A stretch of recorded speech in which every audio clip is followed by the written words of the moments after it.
In a world where success hinges on teamwork, unity is the key to victory.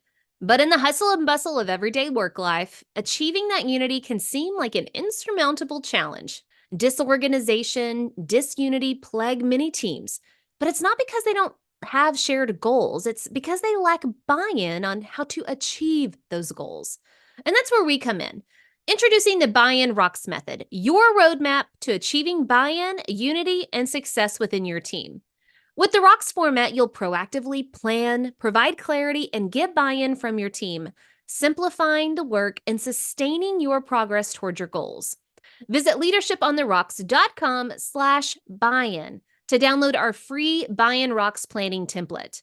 Don't let disunity hold your team back. Get the buy-in you need to achieve your goals. Visit leadershipontherocks.com/buy-in.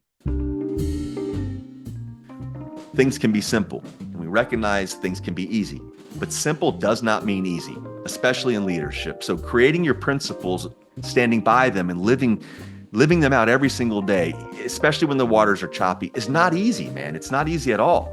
But the impact that comes from living it every single day, every single interaction is so profound, and you'll start to create this fellowship that you never knew was really out there for you. And that lasts well beyond and outside of the workplace. This is the Leadership on the Rocks podcast, where we equip and empower leaders like you to thrive in and create harmony between your professional and personal lives.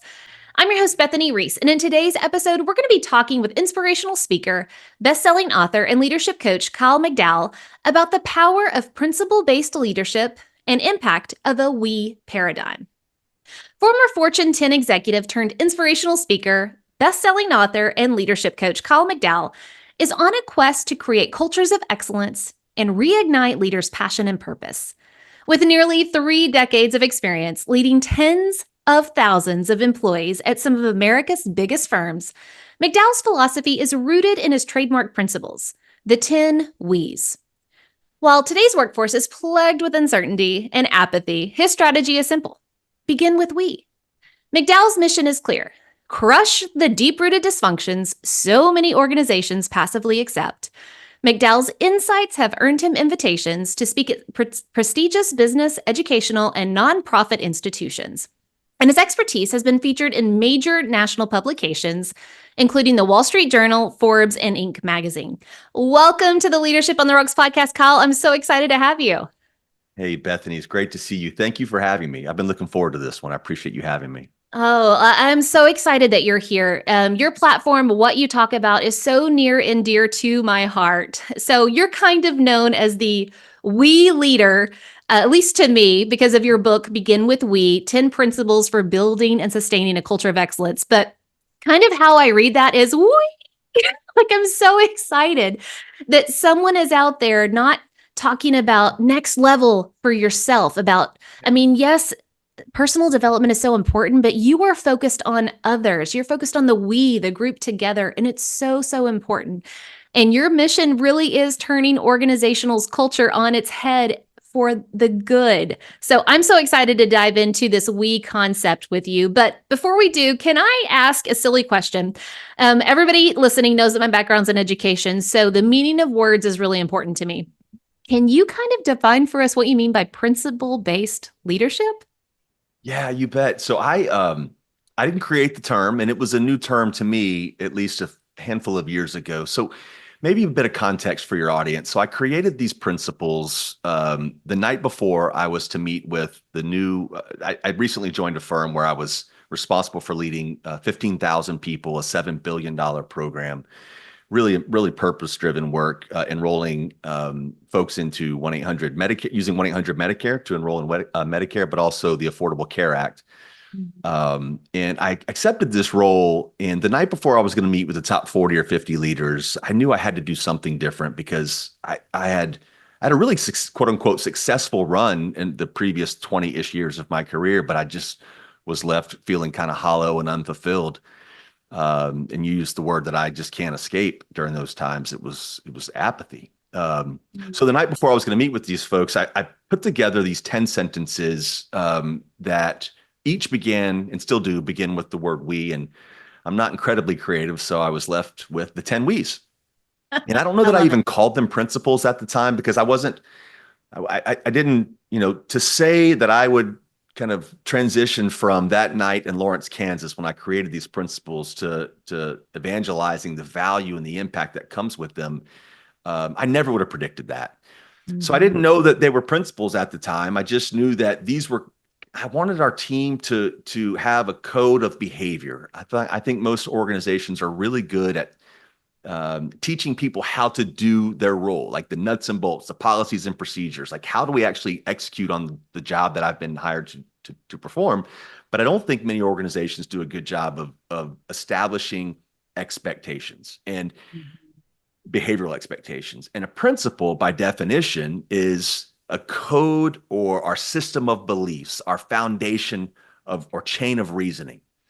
And I just had this hunch that if I could get the leadership team of this 15,000 person organization to align on our system of beliefs as it relates to behavior, how we treat each other, what matters to us, what we care about, how we lift each other up, what it is that we're trying to do, much bigger and over and beyond a paycheck, right? So what is our purpose? What do we want to be known for? Our leadership legacy.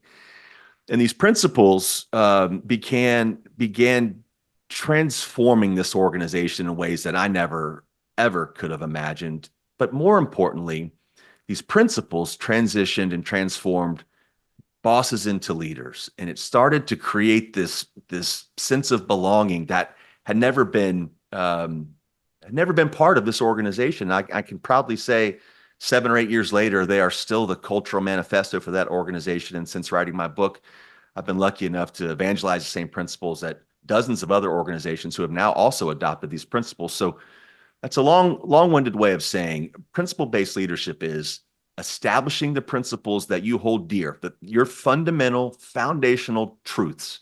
Like, here's who we are, here's how we behave, and here's how we like to be portrayed outside of our team.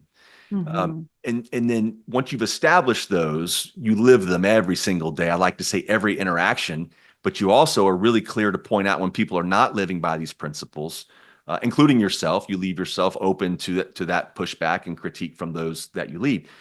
So I just found that creating this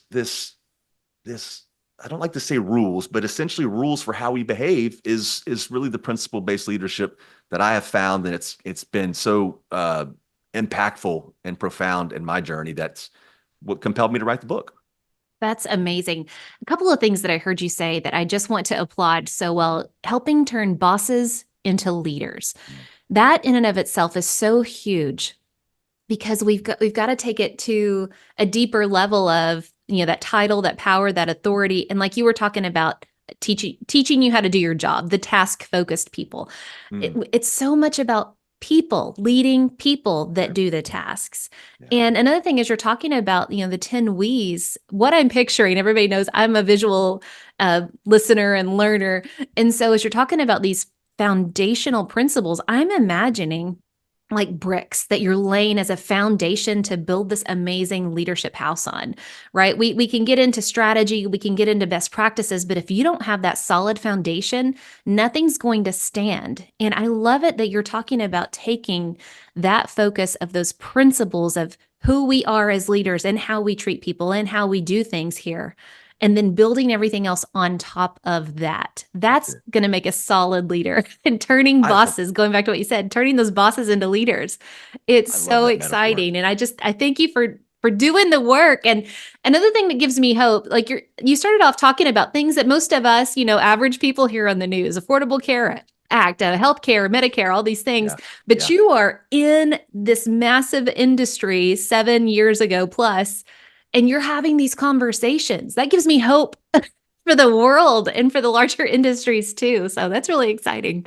Yeah, thank you for that. And it was, I certainly don't want to send the impression that I had it all figured out and it was like there was a muse on my shoulder when I created these principles. In fact, the first 20-ish years of my career, I led in a very, very different approach. I was the guy that had to be right, bang my fist on the desk, Mm. results at all costs.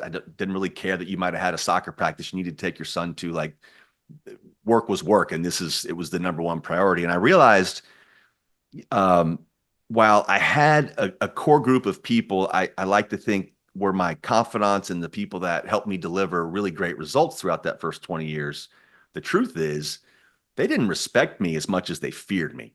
Oh. And that realization was a real shock to my system, man. And it put me in a position that so I stepped away from corporate America for a bit, and because I was so apathetic and I felt so much dysfunction and observed so much toxicity and duplicity, and the ironic part of that transition was these were environments that I created.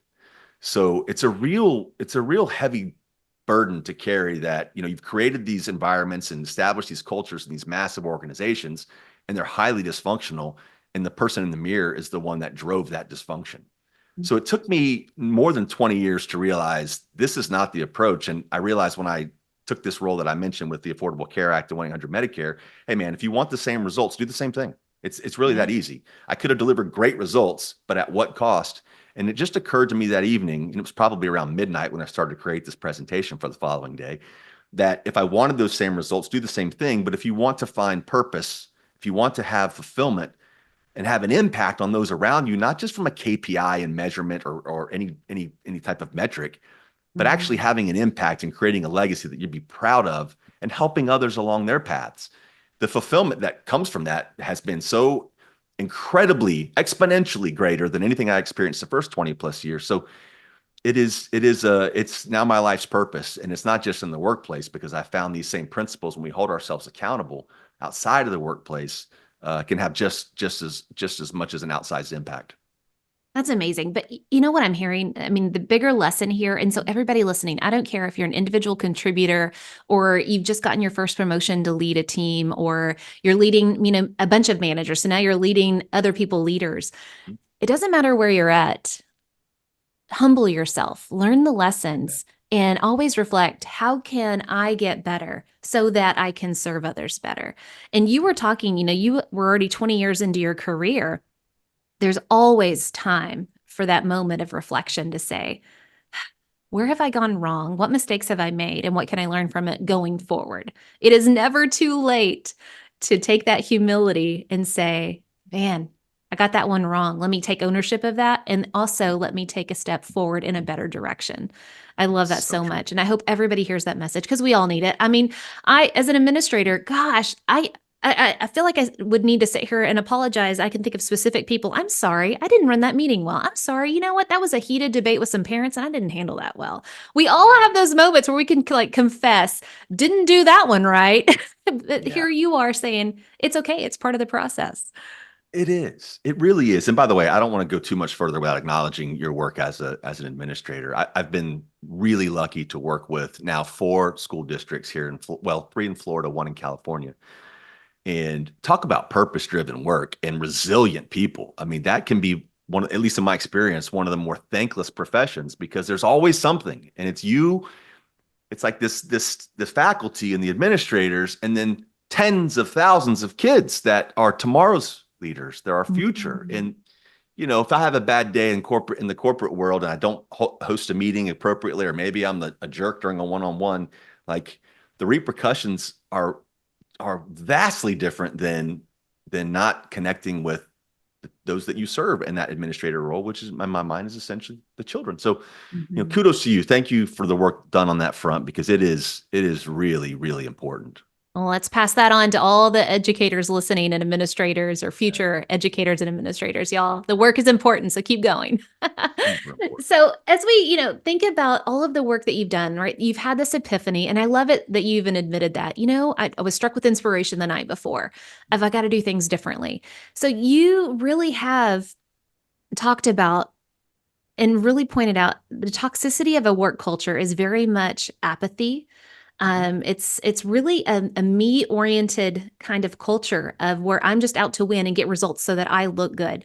And so, how have you taken your epiphany of saying, "Wow, cultures really are me focused," and then how do you transition that into, "Hey, we're doing it wrong. We got to be we focused, not me focused." Can you walk us through that paradigm shift?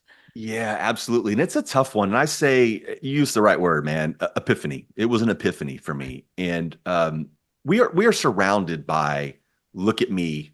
opportunities. Social media, I think, has done a real disservice for the need for we. Frankly, we're biologically hardwired to help one another. We are hardwired to be helped. But for whatever reason, there's probably multiple reasons. None of them, I would say, are good reasons. We lose that bit of humanity when we step into the workplace. I mean, shoot, we even have different vocabularies. We do. Inside of the workplace, we speak differently than we do outside of the workplace. And I don't mean in terms of like foul language. When's the last time someone that came home and asked their significant other how their deliverables from the day before went? So Or who, true. right? Let's good question, but I'm going to put that in the parking lot for now. We'll circle. Nobody talks like that Yeah. outside of the workplace. Send me a note. Let's talk about the Right. slide deck. Yeah. Yeah, yeah, ping me. Let me ping, Yeah. right? Ping So me. so so we've created this environment, and I don't think it's specific to the US. I think it is, and the data would agree with me that there are similar ailments around the globe that we first of all, I think filter when we filter our vocabulary and we filter how we speak, we're one step away from our true authentic selves. And for me, I felt as if those first 20 years I had to portray this perfection, Yes. this air of perfection that was certainly inauthentic. And I was raised to believe that's how you led. You lead with authority, not with motivation or looking out for others. So that was probably the first step for me, was realizing I don't have to be the smartest guy in the room. I don't have to have all the answers. Now I need to have a team around me that can help bring those great ideas and innovative solutions, but also they're comfortable enough to call me out when I'm not being the leader that I profess to be. So for me, to answer the question, I had to find, I needed to be more vulnerable. And those vulnerability and ego were two things that I never associated with my leadership acumen. And the truth is, the faster and more authentically we can let go of those things, the Yeah. more impact we can have. And I don't mean just KPIs, I mean impact on those around us. I talk about leadership legacy a whole heck of a lot. Two words that a lot of people don't use in the same sentence: leadership and legacy, Hmm.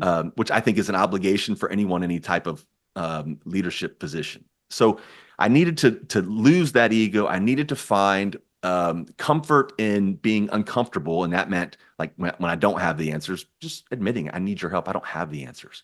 Leaning into those around me for their expertise. You hire people for a reason, right? Not just to fill a specific role, but to also hopefully to augment and complement one another on the team.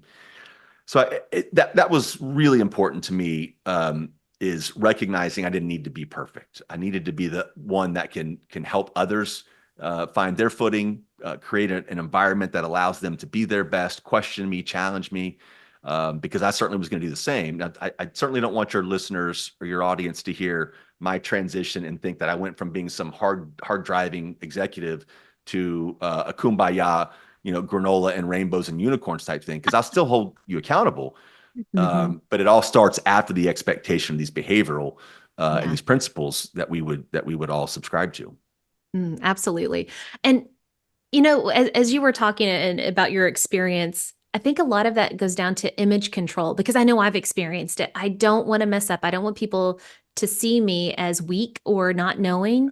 So you work so hard to control that image of how, if anything is in your shop, per se, it comes out with excellence. Yeah. And it can make you more of a control freak, where you will almost squeeze the life out of everybody that works under you, because you're so focused on the image of yourself. And that is where you're just holding a mirror, always asking, how am I looking? How am I performing? Versus, how am I serving others that are doing the thing? And it really does take a couple of touching those hot pans of burning, of saying, ooh, I'm doing this wrong. I'm too focused on myself. Help transition my thought, my paradigm, to get away from me and to focus on the we. And so, how have you found that the we paradigm has made you even more successful? Because you were already successful when you were focused on me, right? You were like, crushing it, getting those things done. But how did you find even more success when you made that transition to we?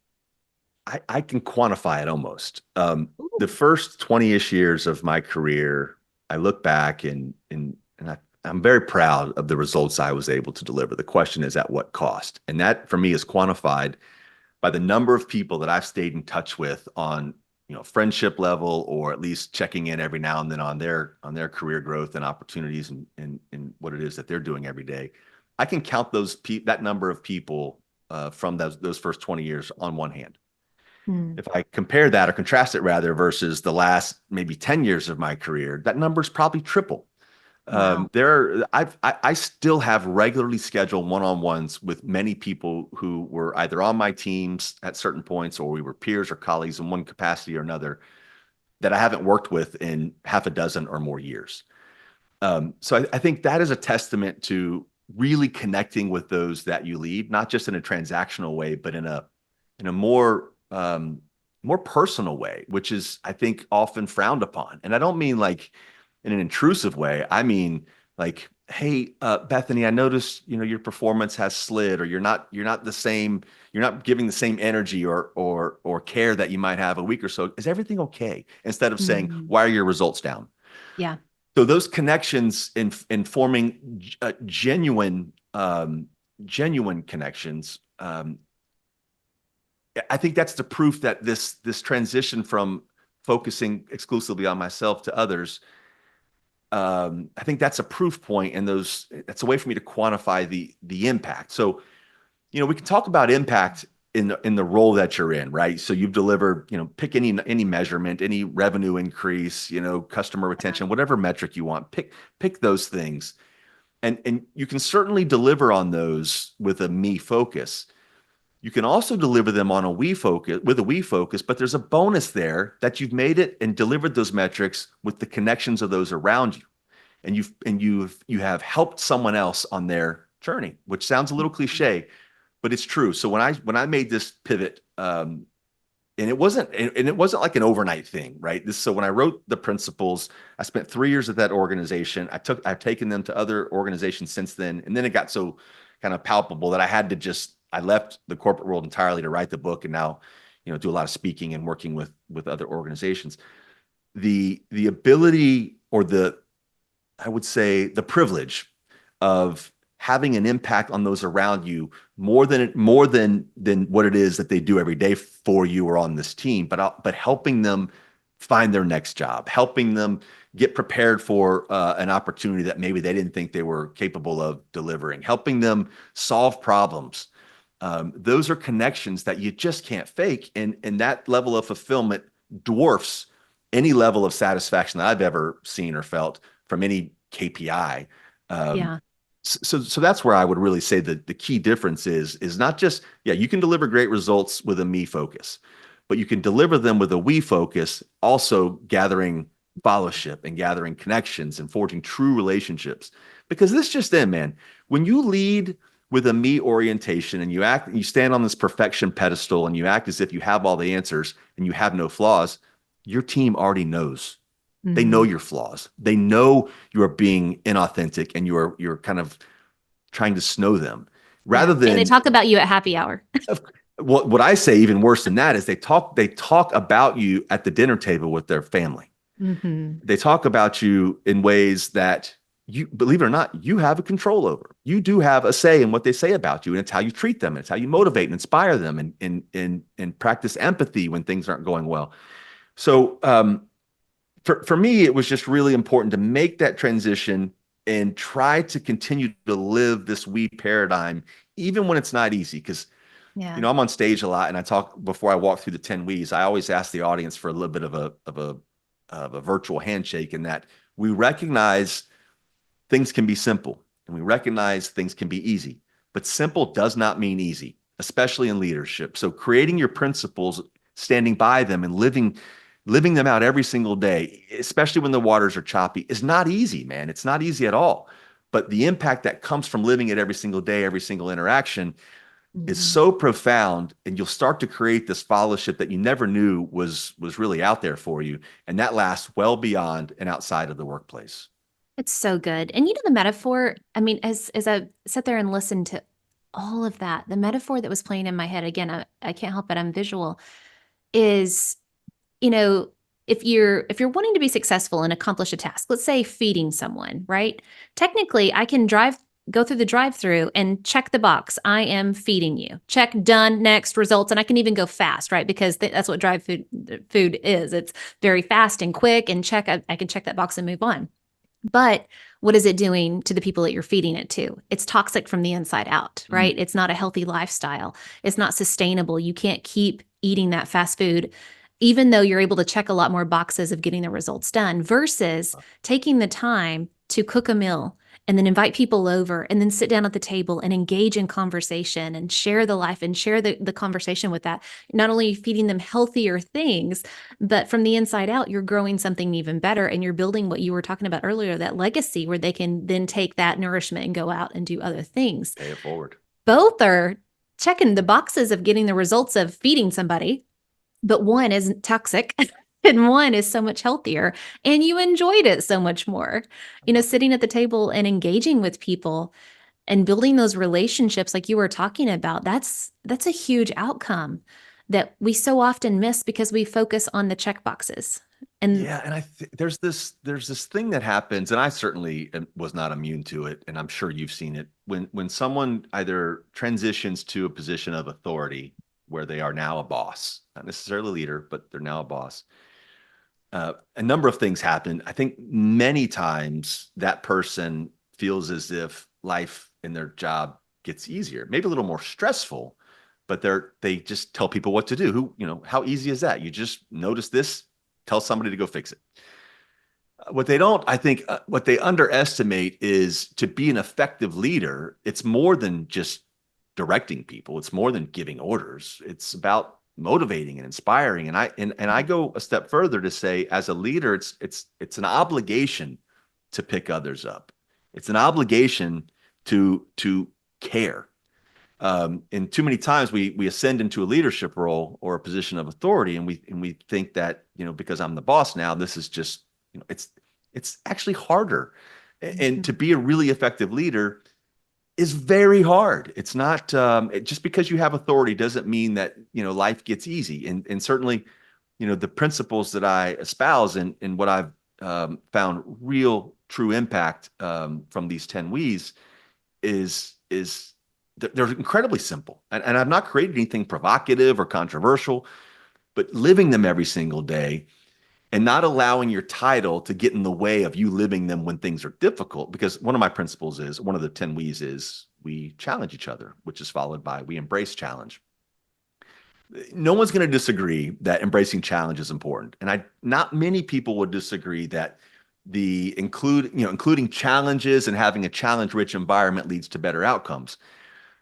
I don't think many people would disagree with either of those statements. However, when you are in a position of authority and you're the one being challenged, it's really easy to say, well, because I said so. Maybe not in those words, but it's really easy to say, well, we're moving on and this is a decision I've made. And so it's easy to do that.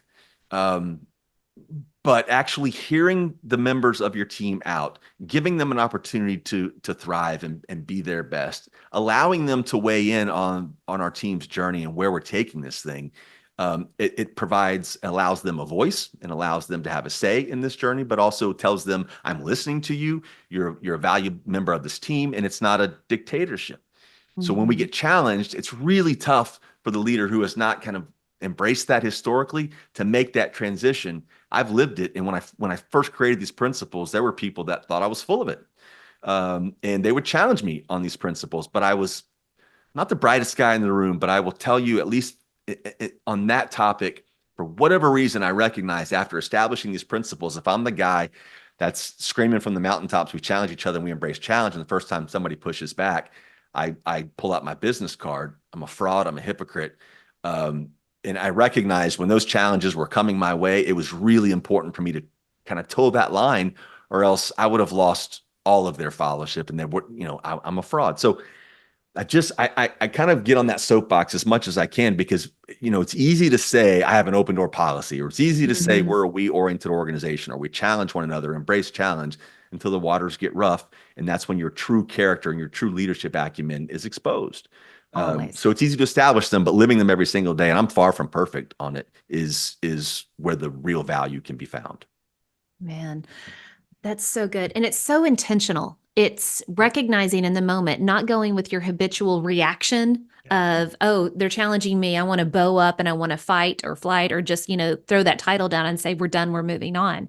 It's being intentional of saying, whoa, your thought process also matters. Speak up because help us see it from a different way.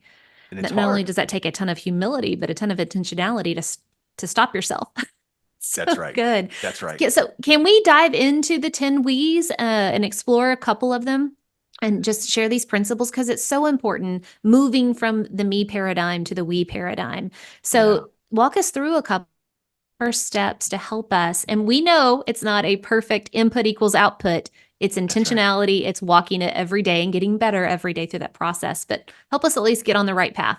That's right. And I'll if you allow me, I'll quickly run through all 10 because Perfect. they build upon one another. They're almost sequential. And I'll give the same caveat that I give on stage, and it's that virtual handshake agreement I mentioned earlier. As I walk through the first several, there is this tendency to say, well, yeah, Kyle, of course, of course. So simple. But I'll remind you again, simple is not easy, but also what I have found throughout my journeys is that there are, some of these are kind of common sense understanding of how we should behave, but rarely is it emphasized and conspicuously called out inside of an organization, right? Yeah. So number one is the most obvious to me is we're going to do the right thing. Number one, we do the right thing. And there's this one word sentence that I follow that statement with, and it's always. I love Always. it. We can disagree on what the right thing is. We can arm wrestle over it. It's very subjective depending on the scenario. But the point is, we're going to enter every single interaction, every single conversation, everything we do will be with underscored with the fact that we do the right thing. Mm.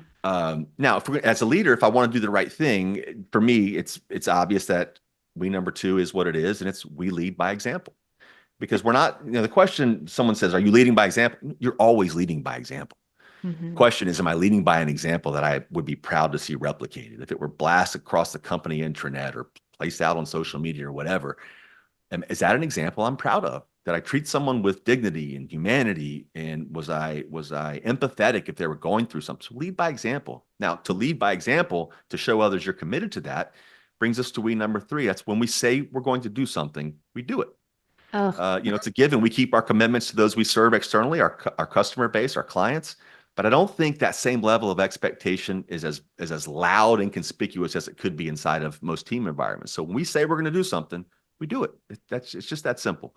Um, Now, to do that, we must go straight into we number four. We take action. So the TSA has this thing, right? If you see something, say something. In our world, in a culture of excellence, that's driven by the 10 We's. When we see something, we do something.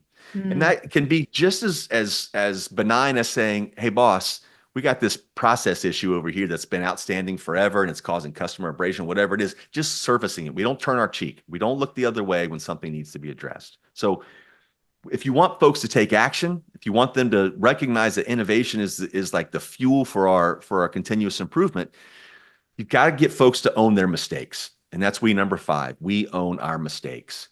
Most environments, a mistake is often met with like some type of retribution, including, the most dramatic, and that's, separation. But if you want people to take action and try to fix things and understand that we're trying to get better, they're going to make mistakes. And the only way we can improve from those mistakes if we're open about it. So raise your hand. Create that environment where someone says, I made a mistake and I'm going to share that mistake with you because I know we'll be better off for me doing so. So when we own our mistakes, it's our responsibility as the leader, also as teammates, to say, we number six, we pick each other up. And there are Oh, two components to we pick each other up. The first is I want to help those around me when they're struggling. So if someone's having a bad day, a bad week, a bad month, I'm going to first seek to understand what's driving that bad behavior or that bad or poor performance, not just jump right to the results. Like, what's going on, man? This is not who you are. You're not behaving or delivering the way that we're historically used to seeing you deliver. So pick each other up. The second component is it's not enough to pick someone up when they're struggling. We're going to pick others up and propel them to new heights. Someone on your team has a side hustle that they're interested in and taking, making something bigger and maybe have a full-time income stream. We should support that. When you support something other than your own agenda inside of your team, you create loyalty. And would you rather have someone on the team who has aspirations to go do something else and they know they have your support, which usually is returned in the way of a better work product, or someone that knows that, hey, the boss doesn't really care what I'm doing because they know I'm trying to build this side business and I'm an afterthought to them and they treat me as such. They're certainly not going Mm-hmm. to work harder if they see that's how you approach them.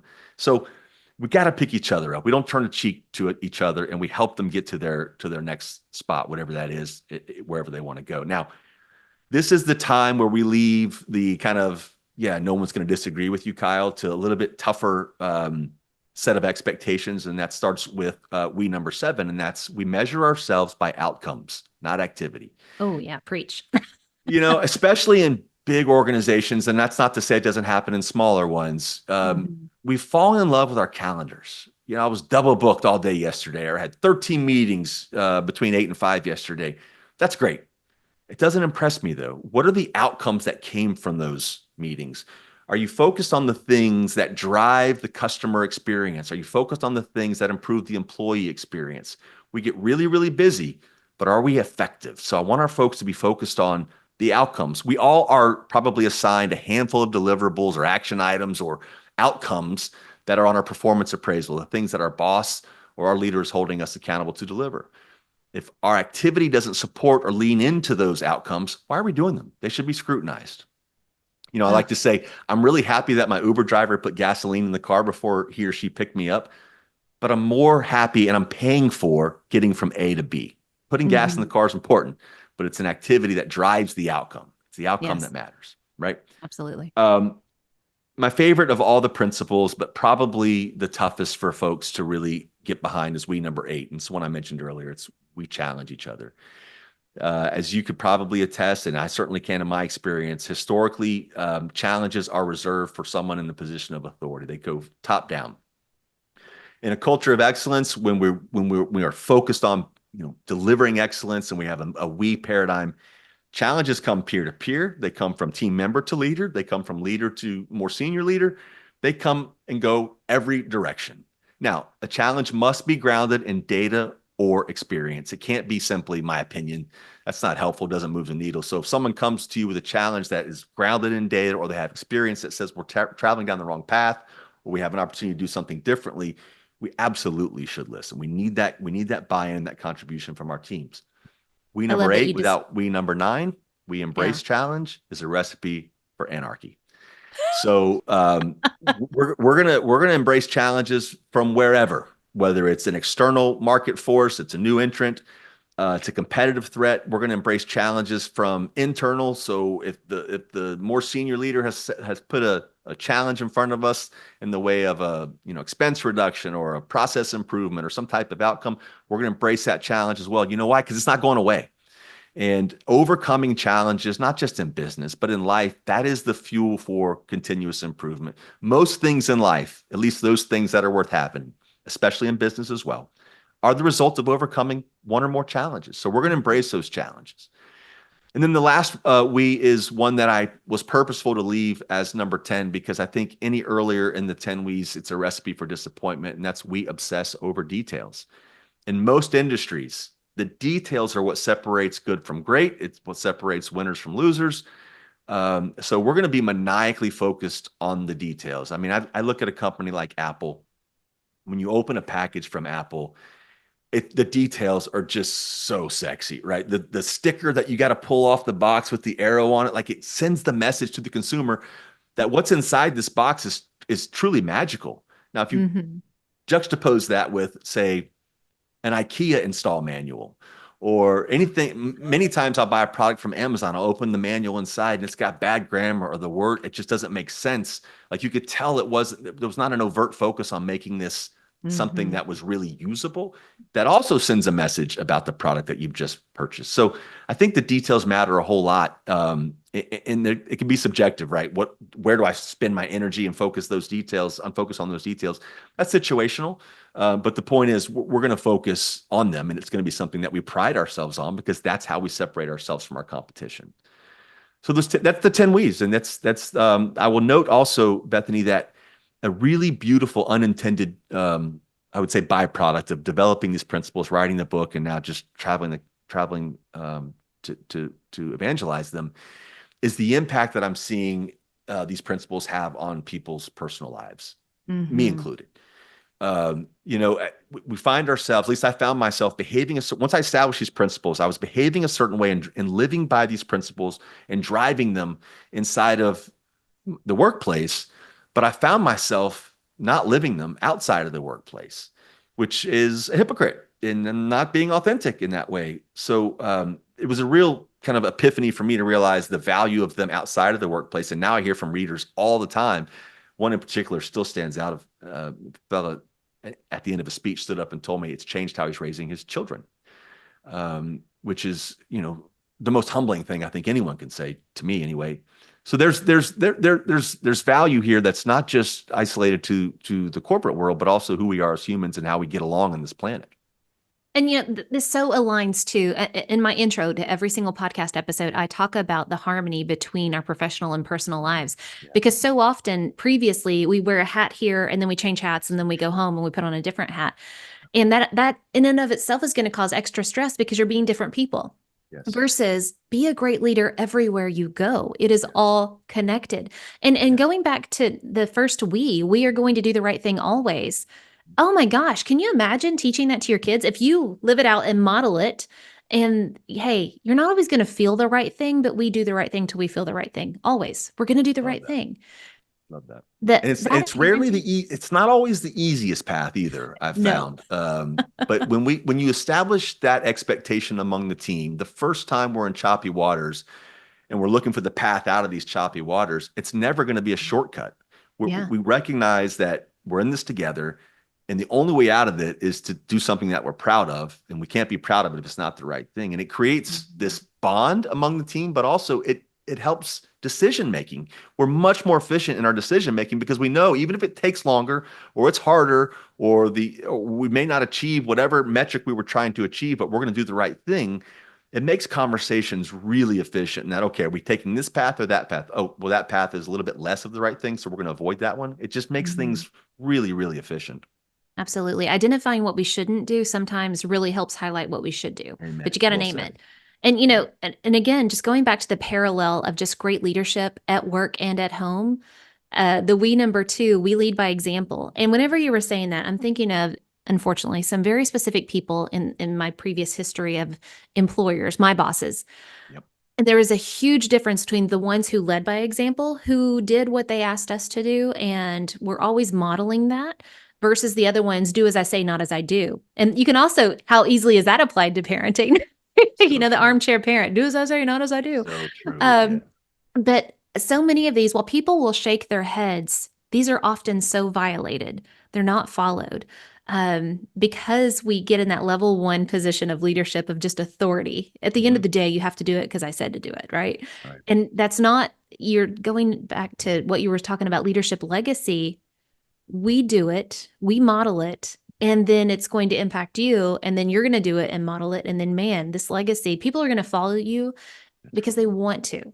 They want to be near you. They want to please you. They want to, do as you are doing because you're modeling it so well. So I love the work that you're doing.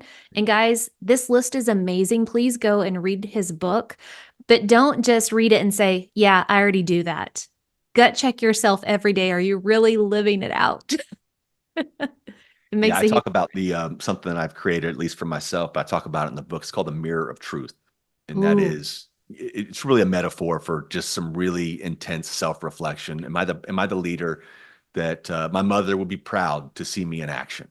Do I make good on my promises? Do I keep my commitments to those that I lead? And that's probably one of the biggest areas that I've found through my travels where bosses get it wrong is, you can hold your team member accountable for a quote unquote deliverable, but they can't hold you accountable. And when you make a commitment or a promise to those on your team, whether it be, I'm going to look into that training for you, or, let me get back to you on this decision. And then you don't get back to them, or you Ugh. don't look into that training. This hypocrisy develops and no one wants to follow and certainly won't trust you. So I just, I get on that soapbox every now and then just because this leadership gap that is created can all be avoided if we just take the time to reflect. And I use the mirror of truth as a tool for that. And that could be having a conversation with someone that you trust, and they'll tell you like it is, not someone that's going to tell you what you want to hear. Because I also witnessed that as I kind of ascended through the corporate world and got bigger kind of scope and sphere of influence. My jokes got funnier, and people would end up telling me what they thought I wanted to hear instead of what I needed to hear, which has resulted in, a huge disconnect from my team and I. So I get on that soapbox, Bethany, because if you're not taking the time to reflect on what it is that you do every single day, I try to do it every morning. I'm not perfect at it, but it's that I keep my commitments. Am I the person, the leader who I want to be? Am I helping others on their journey? Am I leaving a legacy that I could be proud of, both in and out of work? Dedicating time to do that is an incredibly important step in becoming the leader that you want to be. It's so, so true. Look in the mirror and ask those questions. Put in the work of comparing yourself to the ideal version of you of, if this is what I said, how am I following through on it? How am I staying committed to that? And I love what you were mentioning too. And people often don't realize this. You got to have a truth teller, and hopefully several, because the higher your influence goes with the position or title, the less that people will tell you the truth. So true. And so, I've heard that presidents have truth tellers, people that are not necessarily political, they're going to tell it how it is. And it's so important that you find those people to be able to do that. Because again, the higher you go, the less people are going to be truthful to you. They're going to tell you what they think you want to hear. Including laughing at your bad jokes. Yes, it's the emperor with new clothes. Everybody's That's going to it. tell you, you look great, when really you're Yep. out there just naked in front of everybody. Yep. Yep. So true. I love it. Yep. Oh man. So Kyle, thank you so much for sharing the 10 W's. So what are some key takeaways that our listeners need to apply to grow in their leadership? Yeah, I love that question because I'm not here to say the 10 We's are for everybody, but I do think what is for everybody is principle-based leadership. Establish your principles,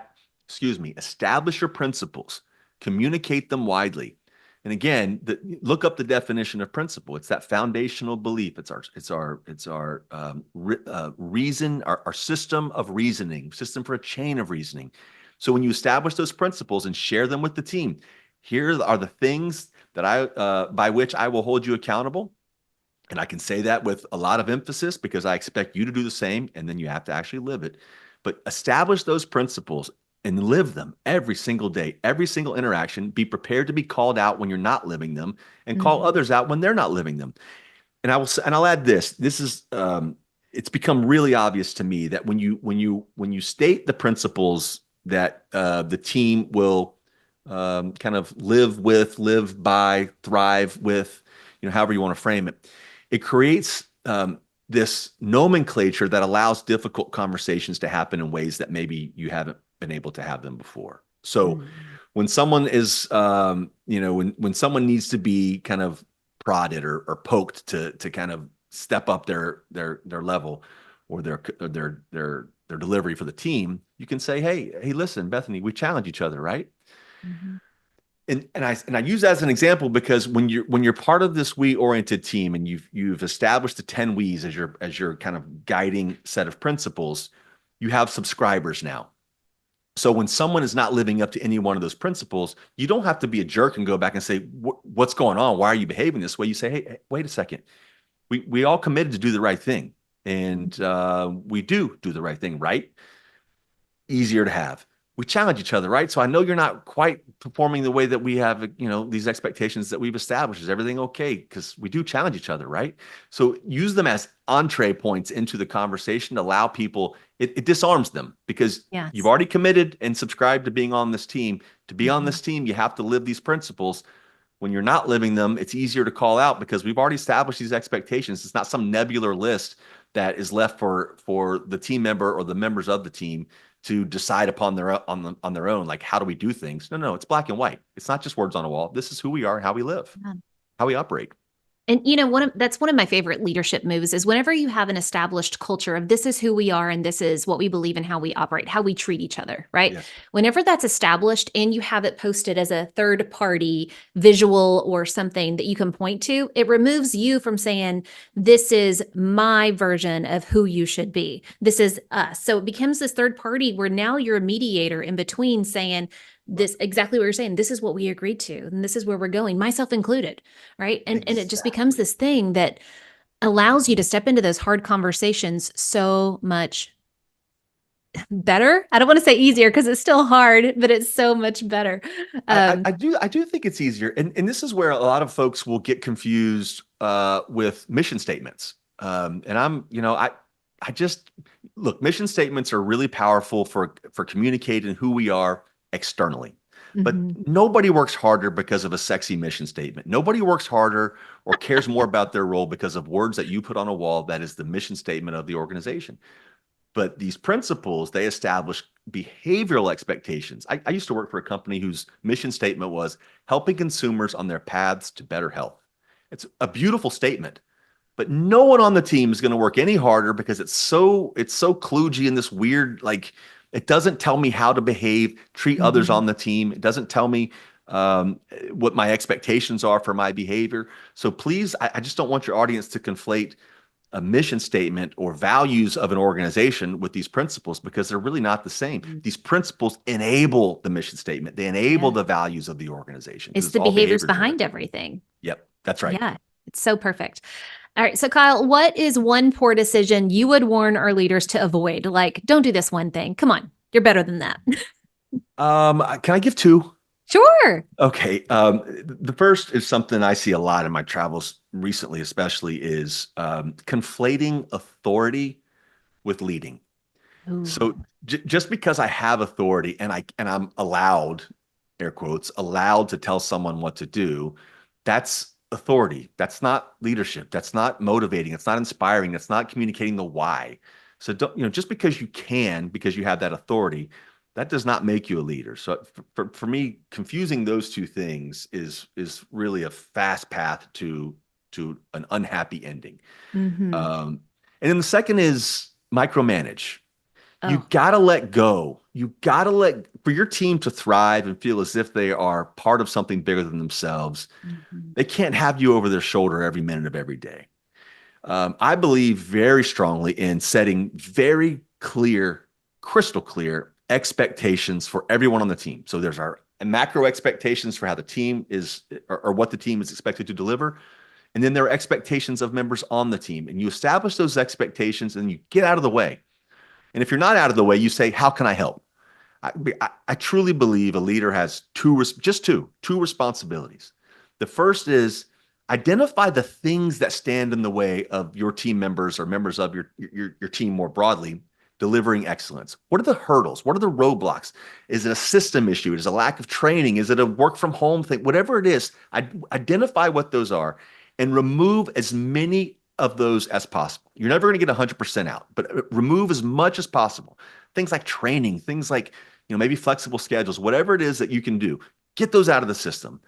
And then the second part is, and now it's your job to motivate, inspire excellence, and deliver on everything else in spite of what's left. So get them out of Ooh. the way and then get over the hurdle of the things that remain.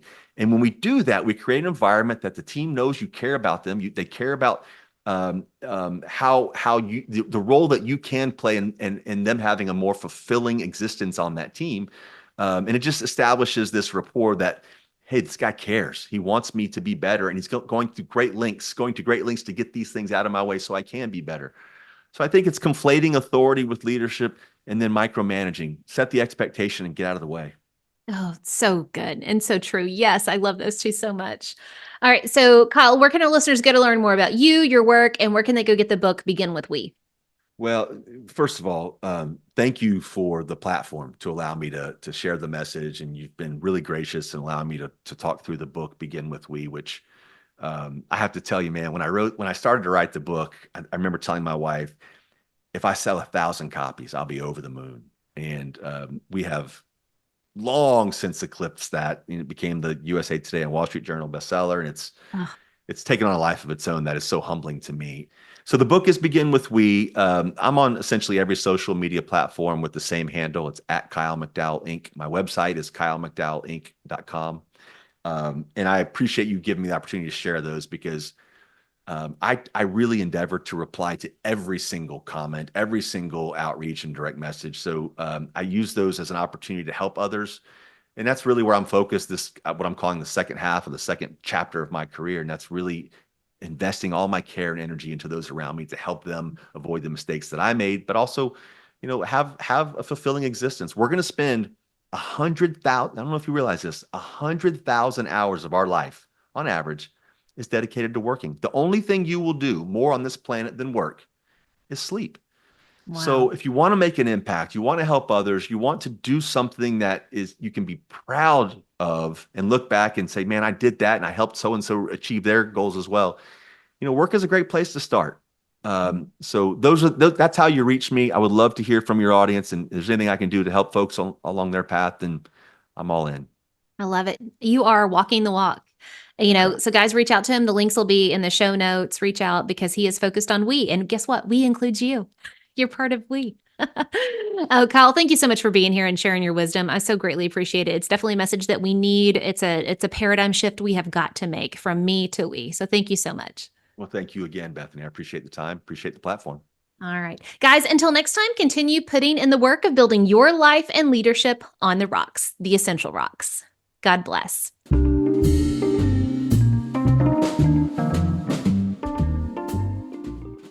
Remember, the most essential rock you can build your life and leadership on is the rock of Jesus Christ. Today's Bible verse comes from Philippians chapter 2, verse 3. Do nothing from selfish ambition or conceit, but in humility count others more significant than yourselves. Hey, it's Bethany again. If you're enjoying the Leadership on the Rocks podcast, be sure to subscribe and follow so you don't miss a single episode. Also, be sure to rate the show.